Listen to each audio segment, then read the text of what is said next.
My name is Pedro, I'm 30 years old, and my parents have been divorced since I was 5. To me, it's almost as if they were never married because I can't recall any memories of them together. My childhood was defined by the stability I found living with my mom, Marisa, and later my stepfather, Daniel. They created a home where I felt supported and safe. Growing up, my father, Alberto, would pick me up on weekends for day-long visits. These outings were supposed to be our bonding moments, but they always felt forced. Even though I share some physical traits with him, I never felt a natural connection. I often preferred staying home with my mom or simply being on my own. Alberto wasn't a bad father, at least not in the conventional sense. He showed up consistently, never missed a birthday, and tried to engage with me. Still, our relationship lacked warmth. It wasn't about him being absent, but rather about him feeling like a stranger despite his efforts. Over the years, I learned things about him that made it harder to connect. He had a child with another woman while still married to my mom. My mother never badmouthed him, but the weight of his mistakes lingered. I didn't hold it against him. Mistakes happen and no one is perfect, but these revelations added to the emotional distance. Looking back, it's clear that our relationship has always been more about obligation than affection. Even as a kid, I felt this underlying discomfort. And yet, part of me wonders, was I too quick to judge him? Was I the one who built these walls between us? Living with my mom, Marisa, and my stepfather, Daniel, gave me a sense of stability and comfort that I didn't fully appreciate until I was older. My mom has always been my anchor, strong, patient, and endlessly supportive. When she married Daniel, I was still young, but I quickly saw how much he cared about both of us. He never tried to replace my dad, and I think that's what made our relationship work so well.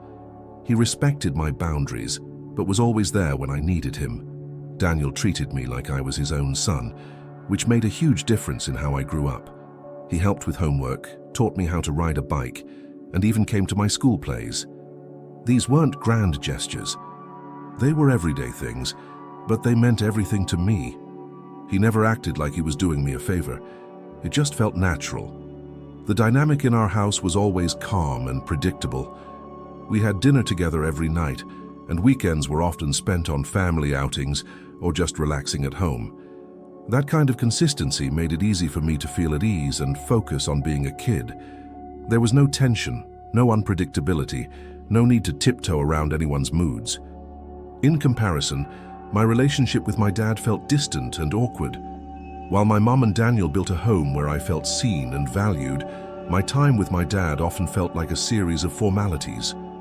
He would take me to the park or out for ice cream, but there was no real conversation, no genuine effort to understand who I was becoming. As I got older, I found myself gravitating even more toward the warmth and understanding I found at home. It wasn't that I hated my dad, far from it. But when I compared the connections I had with Daniel and my mum to what I had with Alberto, the difference was impossible to ignore. Even then, I didn't blame my dad. I just didn't feel close to him, and I wasn't sure that I ever would. When I was younger, my weekends with my dad, Alberto, became a routine. Every Saturday morning, he would show up at the door, cheerful and eager, ready to spend the day with me. My mom would always encourage me to go, making sure I packed whatever I might need. I could see she wanted me to have a good relationship with him, even if she never said it outright. Our outings usually followed the same script. He'd take me to the park or a nearby mall, and sometimes we'd go to a movie. For lunch, it was almost always fast food. He'd let me pick, though I knew it was his way of keeping things easy and fun. On paper, these visits seemed like quality time, but they never felt that way to me. I'd sit in the car, staring out the window, unsure of what to say. My dad would try to start conversations, asking about school or my friends, but his questions felt mechanical, like he was checking off a list. I'd answer politely, but it rarely went beyond that. There were no deep talks, no jokes that made me laugh until my stomach hurt, just silence and surface-level exchanges. The truth is, I never looked forward to those Saturdays. While he tried his best to create memorable moments, they always felt hollow. I would count the hours until I could go back home, where I could relax and be myself. At home, I didn't feel the need to fill every silence with words or to put on a front. With my mom and Daniel, I felt understood without needing to explain myself. It wasn't that my dad did anything wrong. He wasn't mean or neglectful. He showed up, which is more than many fathers do. But it always felt like there was a wall between us, one we couldn't break down no matter how many parks or ice cream trips we had. Even as a kid, I knew something was missing, though I couldn't quite put my finger on what it was. As I grew older, pieces of my father's past started to surface, pieces that painted a clearer picture of who he was. The most significant revelation came when I was a teenager. He had fathered a child outside of his marriage to my mom. My half-sibling, Julia, was a couple of years older than me, and her existence was something my mum had known about for years, but had chosen not to dwell on. My mum's reaction to the affair was remarkably composed. She didn't speak poorly of my father, nor did she let the situation influence how she encouraged me to maintain a relationship with him. If anything, her resilience only added to my respect for her. She had every reason to be bitter, but chose not to be. When I found out, I wasn't angry with my dad. I wasn't even surprised. Instead, I felt an odd sense of detachment. It was another layer of evidence that he and I were different. His mistakes didn't define him as a person, but they did add to the emotional distance I already felt. What stood out to me most was that my dad never really addressed it. He didn't apologize or try to explain. It was as if he wanted to pretend it hadn't happened, which made it harder for me to process.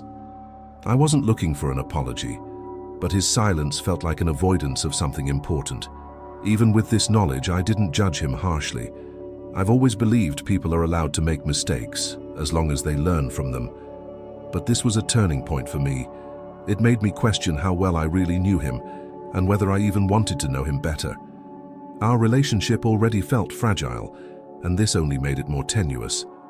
When I turned 25, I made the decision to move to another state for work. It wasn't an easy choice, but it felt necessary. I wanted to establish my independence and build a life on my own terms. The move also gave me space, both physically and emotionally, from the complex dynamics of my family. Settling into a new city was exciting but challenging. I focused on my career, formed new friendships, and started to figure out who I was as an adult. Living away from home forced me to prioritize my time and energy. Trips back to see family became limited to once a year during the holidays, and even those were brief. During my visits, I would stay with my mom and Daniel. Their house still felt like home, even after all these years. My dad, however, would reach out as soon as he heard I was in town. His messages were always polite but persistent. "Hey, let's grab lunch," or "Want to meet up at the mall?" Sometimes I'd agree, but the meetings were never comfortable. The awkwardness that had defined our relationship in childhood hadn't disappeared. If anything, it had grown more pronounced with time. The more I reflected on these encounters, the clearer it became that I didn't enjoy them. They felt more like obligations than genuine moments of connection. As an adult, I began to understand that my time was valuable, and I didn't want to spend it doing things that made me uncomfortable. It wasn't about punishing my dad or cutting him out of my life. I simply felt that at this point, I had the right to choose how I wanted to spend my time. And if meeting him didn't feel right, I didn't see why I should force it. Every time I visited my hometown, the messages from my dad, Alberto, were inevitable. He'd text me within hours of hearing I was back, always suggesting a meetup. "Let's grab coffee. Lunch at your favorite spot?" Or, "Just let me know when you're free." The tone was friendly, almost enthusiastic, but it carried a sense of urgency I couldn't ignore. It was as if he felt time slipping away and wanted to reclaim whatever connection we had left. In the early years after I moved away, I tried to accommodate his requests. I'd meet him for lunch or go with him to the shopping mall, where we'd walk around aimlessly making small talk. The conversations were always light. How's work? How's the city? And never touched on anything deeper. While I appreciated his effort, these moments felt hollow, like two acquaintances catching up rather than a father and son reconnecting. The discomfort was subtle but ever present. I felt like I had to be on, forcing smiles and responses to keep the interaction flowing. It wasn't that he did anything wrong, it just felt like we were two people trying to bridge a gap that had existed for so long it was almost unbridgeable. After a few of these meetings, I started declining his invitations. Politely, of course. Sorry, I'm tied up with family plans, or I don't think I'll have time this trip.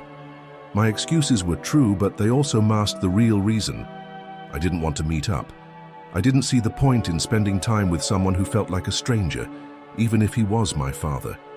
His responses were always understanding, but I could sense the disappointment beneath them, and that left me feeling guilty, even though I didn't think I was doing anything wrong.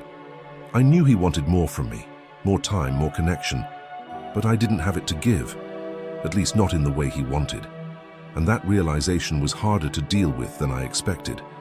Every time I turned down one of my dad's invitations, a part of me felt conflicted. On one hand, I believed I had every right to make decisions that prioritized my comfort and happiness. On the other, I couldn't shake the guilt that crept in afterward. Was I being selfish?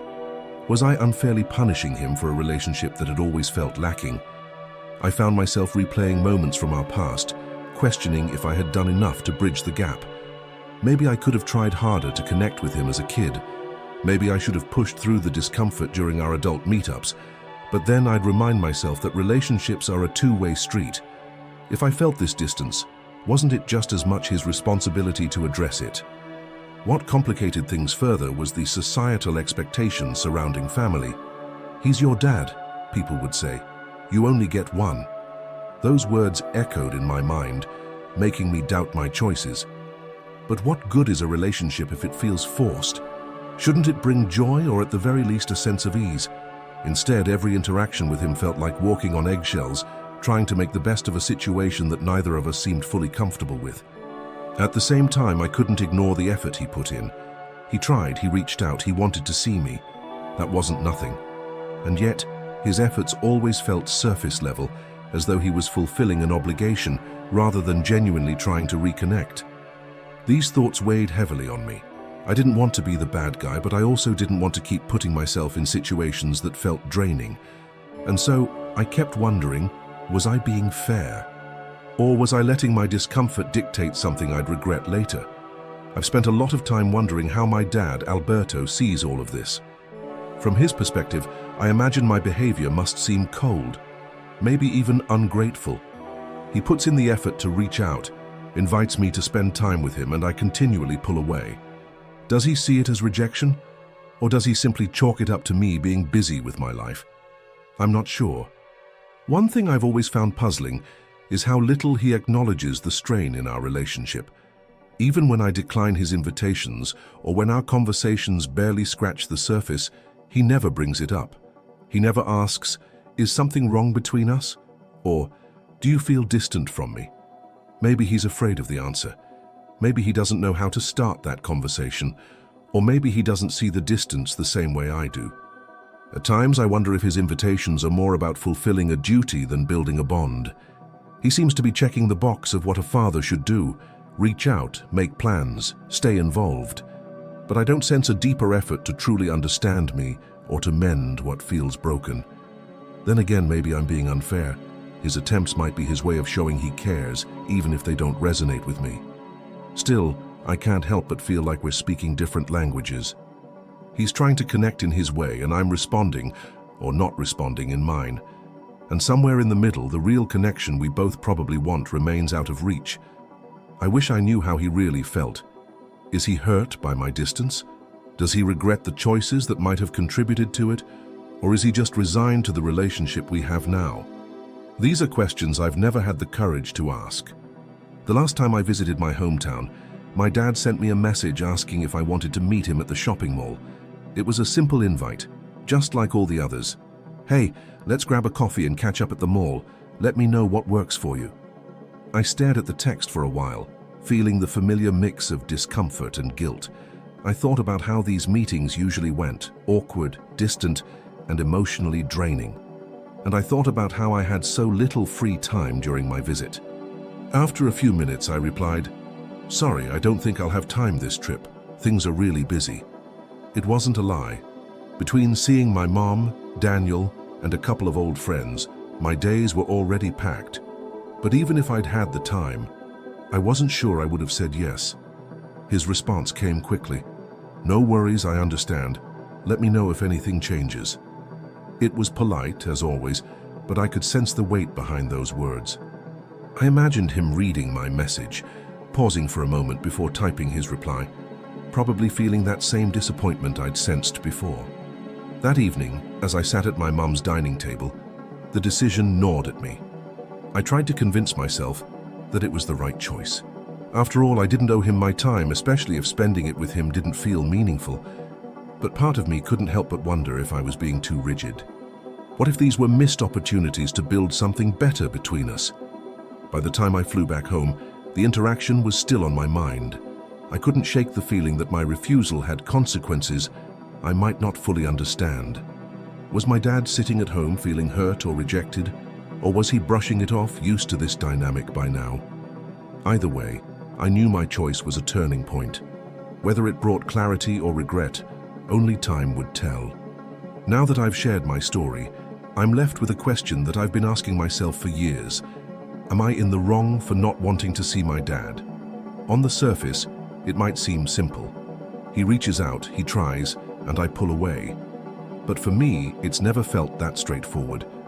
I look back on our history, on the visits during my childhood that always felt forced, on the silence surrounding the things that mattered most, and on the countless conversations that never went deeper than surface-level small talk. I can't help but feel that our relationship was always fragile, built more on obligation than genuine connection. And yet, he's still my father. He's still trying, even if it doesn't feel like enough. When I refuse his invitations, I tell myself that I'm prioritizing my happiness. I don't enjoy these meetings, and I don't want to spend my limited time doing something that makes me uncomfortable. But then there's this nagging voice in the back of my head, questioning whether I'm being selfish. Maybe I'm not giving him a fair chance. Maybe he doesn't know how to express himself or connect the way I want him to. Does that mean I should meet him halfway? Or am I justified in setting these boundaries for myself? I also wonder if my choices will lead to regret. What if I wake up one day and realize it's too late? What if he stops trying, and I'm left with the weight of a broken relationship that I didn't do enough to repair? At the same time, I feel like relationships should be mutual. If I don't feel a meaningful connection, is it really my responsibility to keep forcing it? So here I am putting the question to you. Am I being the bad guy here? Should I push through the discomfort for the sake of keeping the relationship alive? Or is it okay to prioritize my own feelings, even if it means disappointing someone who clearly wants more from me? I honestly don't know the answer, and that's why I'm asking, what would you do if you were in my shoes?